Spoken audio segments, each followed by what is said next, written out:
महामानव गौतम बुद्ध और उनके मानवतावादी व वैज्ञानिक धम्म में आपका बहुत बहुत स्वागत है। जीवन में सम्यक दृष्टि का प्रथम स्थान क्यों है? आर्य अष्टांगिक मार्ग में सम्यक दृष्टि श्रेष्ठतम है।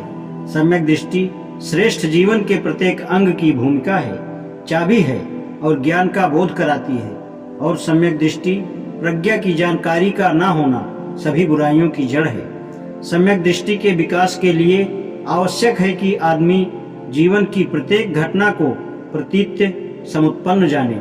सम्यक दृष्टि रखने का अर्थ है प्रतीत्य समुत्पाद कार्य कारण के नियम को जान लेना।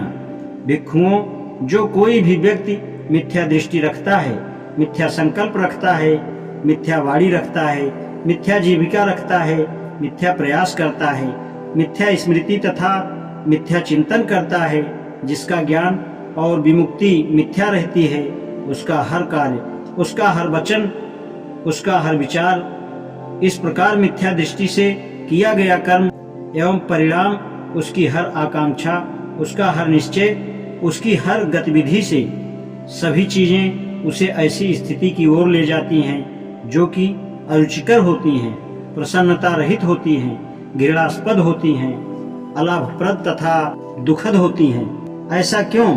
मिथ्या दृष्टि के कारण ठीक आचरण ही पर्याप्त नहीं है। एक छोटे बालक का आचरण ठीक हो सकता है, किंतु इसका यह अर्थ नहीं कि उसे ठीक आचरण का ज्ञान है। ठीक आचरण के लिए ठीक आचरण का ज्ञान आवश्यक है। आनंद किसे यथार्थ भिक्षु कहा जा सकता है? यथार्थ भिक्षु उसे ही कहा जा सकता है जिसने पूर्ण ज्ञान प्राप्त कर लिया है कि विवेक से क्या संभव है और विवेक के अभाव में क्या असंभव है। मृत्यु के बाद के जीवन की चिंता व्यर्थ। एक बार पूज्य भिक्षु महाकश्यप तथा भंते सारिपुत्र वाराणसी के पास ऋषि पतन के मृगदाब में ठहरे हुए थे। भंते सारिपुत्र शाम के समय ध्यानावस्था से उठकर भंते महाकश्यप के पास गए और एक ओर बैठ गए। इस प्रकार बैठे हुए सारिपुत्र ने भंते महाकश्यप से कहा, कश्यप, क्या तथागत मृत्यु के पश्चात रहते हैं? भगवान बुद्ध ने यह व्याकृत नहीं किया कि तथागत मृत्यु के बाद रहते हैं। तब क्या तथागत मृत्यु के बाद रहते भी हैं और नहीं भी रहते हैं? भगवान बुद्ध ने यह भी व्याकृत नहीं किया कि तथागत रहते भी हैं और नहीं भी रहते। तो क्या तथागत मृत्यु के बाद नहीं भी रहते हैं?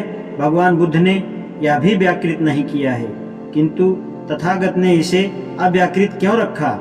यह एक ऐसा प्रश्न है जिसका मानवता के लाभ से अथवा श्रेष्ठ जीवन के आरंभिक सिद्धांत से कोई भी संबंध नहीं है। इससे न ही पूर्ण प्रज्ञा और न ही निर्वाण प्राप्त किया जा सकता है। यही कारण है कि तथागत ने इसे अव्याकृत रखा है। आज इतना ही, शेष कल। धन्यवाद।